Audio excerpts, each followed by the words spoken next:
Hi guys, in this video we're going to learn what a polyrhythm is, we're going to learn how to count it, and we're going to learn hopefully a second polyrhythm. Stay tuned. At the end of the video we're going to try and put it all down on the kit, play some grooves, come from normal rock grooves into polyrhythms and see how cool that sounds. Now, what is a polyrhythm? A polyrhythm means, poly means many, rhythm, so it means more than one rhythm at the same time. And specifically in this lesson, what I want to talk about is the application of 3 against 2. What that means, not a fight, what that means is one limb is counting 3s and the other limb is counting 2s, and trying to make that sync up together and play as one rhythm. Do it with my hands, we could easily work that out. If my right hand is going 1, 2, 1, 2, 1, 2, 1, 2. My left hand will be going 1, 2, 3, 1, 2, 3, 1, 2, 3, 1, 2, 3. The only time that these two hands meet in this specific rhythm is 1. So they're both gonna, this is gonna count to 2 and this is gonna count to 3. So they're both gonna start on the 1. This hand is counting to 3, this hand is counting to 2. So in this example, it would sound a bit like this. 1, 2, and 3. 1, 2, and 3. 1, 2, and 3. 1, 2, and 3. Hopefully that makes sense. If you took one hand away, this one's going 1, 2, 1, 2, 1, 2, 1, 2. And this one's going 1, 2, 3, 1, 2, 3, 1, 2, and 3. 1, 2, and 3. 1, 2, and 3. When you play them both together, you can hear that's what a polyrhythm is. Now what I'm going to do is put them on orchestrate them on different parts of the kit. So my right foot is going to play the 3 and my right hand is going to play the 2. So on the hi-hat. So this hand will be playing 1, 2, 1, 2. My right hand will be playing 1, 2, 3, 1, 2, 3. So have a look at the notation, if that makes sense to you. See if you can put it all together. Tap it on your legs. Make sure you can get both rhythms working at the same time. Don't go anywhere near a drum kit until you understand how to count it all. So, right hand and right foot.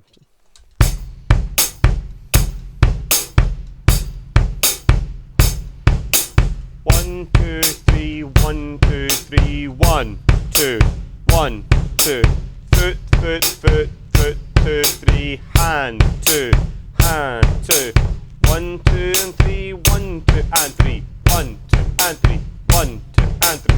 So, if that makes sense, that's how I'm going to try to count it.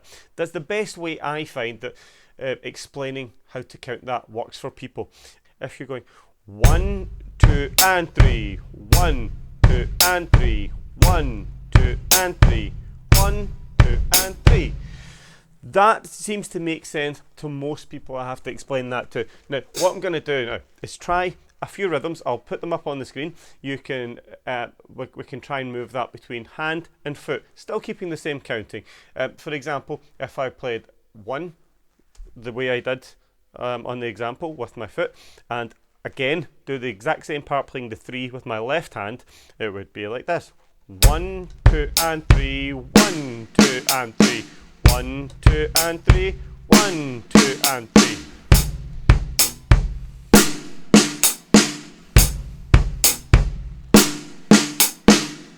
Right, so now, if we mix it up a little bit, it gets a little bit harder, but in your head you should be splitting all of them just into 3. 1, 2, and 3. 1, 2, and 3. And when you get good at it, maybe you could be thinking, and on that example, bass, bass, and bass, snare, snare, and snare, bass, bass, and bass, snare, snare, and snare.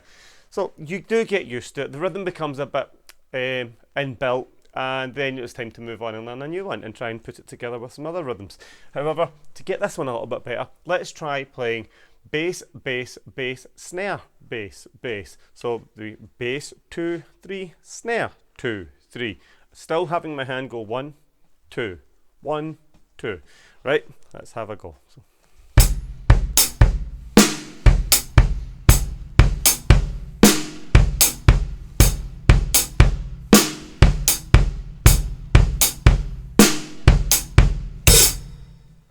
Right, Now, for this next one, let's try playing bass, snare, and snare, snare, bass, and snare, bass, snare, and snare, snare, bass, and snare. So,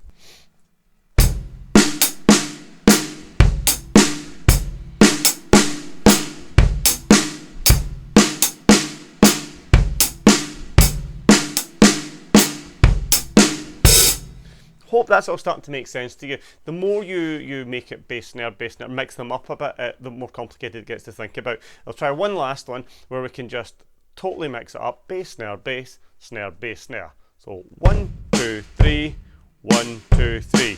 Let's see if we can do all that.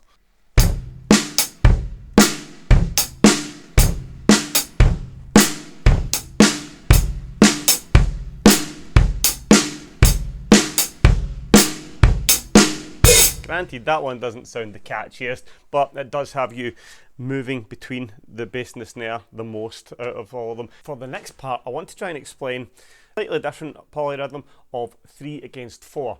Now, you're probably guessing how this works out. My hand is playing 4 this time, and my right hand will play 4, but we'll keep it. We'll use my hands on legs as examples again. This one, I find the easiest way to count it out, you'll see an example on the screen, is by saying 1 and 2 and 3 and 1 and 2 and 3 and 1 and 2 and 3 and. This is 1, 2, 3, 1, 2, 3. Let's go 1, 2, 3, 4. 1, 2, 3, 4. 1 and 2 and 3 and. Got that? Tap it out in your legs, see if it makes sense. Have a look at the notation I'm about to put on the screen. We'll try the same with foot to start playing the 3s to start with, and my left hand playing the 3s on the second. We're going to do it over a 4/4 bar. So these 4 notes presumably are hi-hats. So 1, 2, 3, 4, 1, 2, 3, 4. So 8 notes in our proper 4/4 bar of 8th notes, and so we're going to go 1 and 2 and 3 and 1 and 2 and 3 and. Let's see how that sounds.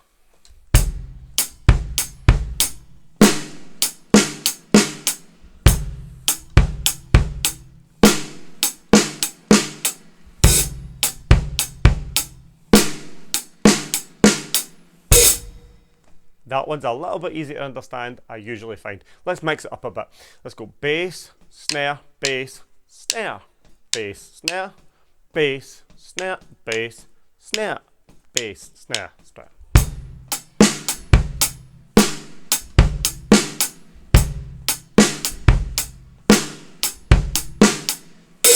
One last one.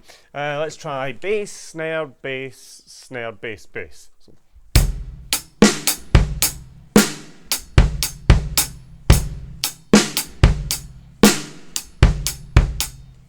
now, you might have guessed where I'm going to try and go with this is put 3 against 4 and the 3 against 2 all together. And it can sound tricky at first, so don't be intimidated. Let's just have a look at the notation on the screen. If it gets confusing, look at them separately as 3s. So the one that I just played, when you hear that part, just look at 1, 2, 3. Just count that out in your head. And then when you see the 3 against 2, and that looks tricky to try and match up, stop, separate it. So 1, 2 and 3, 1, 2 and 3, 1, 2, separate them. So 1, 2, 3, 1, 2 and 3, 1, 2 and 3. The only thing that's going to stay static all throughout this is my right hand, because we're playing this as a 4/4 8th note groove. So that's going to stay steady for the timing of the beat. So let's have a look at the first one. I'm going to put basses for the 3 against 4, and I'm going to put my left hand as the 3 against 2. So I'll let you hear how that sounds. 1, 2, 3 and 1, 2 and 3, 1, 2 and 3, 1, 2, 3 and 1, 2 and 3, 1, 2 and 3. So let's put it all together.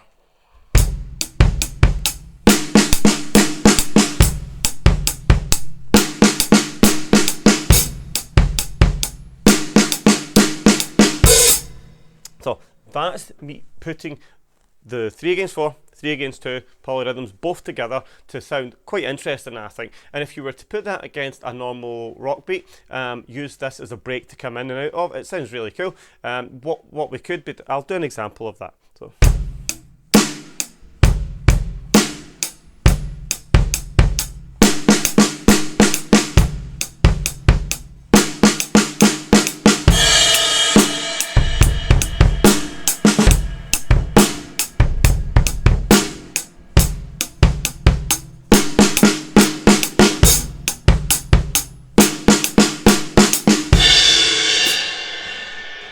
So that's just a simple 3 on the bass, 3 on the snare, 3 on the snare, to keep that easy to understand. You could then go on, we're not going to get this super complicated in this video, you could then go on to mix them up, bass, snare, bass, bass, snare, snare, bass. You could mix it all up. I would change it about to...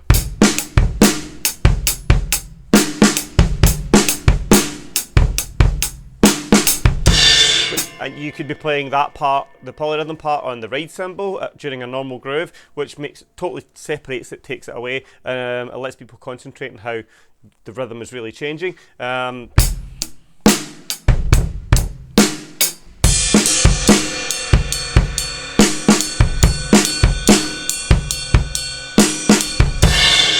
So you can always go into them further and more complicated mixtures of these polyrhythms once you understand them. This video is just to let you understand how the counting works, how to get it right in your head before you try and orchestrate them around the kit. If you want further, more in-depth lessons on this sort of thing, pop over to my profile. There's a link on there that lets you enter your email address, let me know you're interested in joining our course. There's a beta price at the moment, beta user price at the moment, so it's much cheaper to get people in on the ground floor before things go out to the public and advertised. So let me know if you manage to do any of these polyrhythms, how they go together, if you're understanding them, or if you just don't have a clue what I'm talking about. See you next time.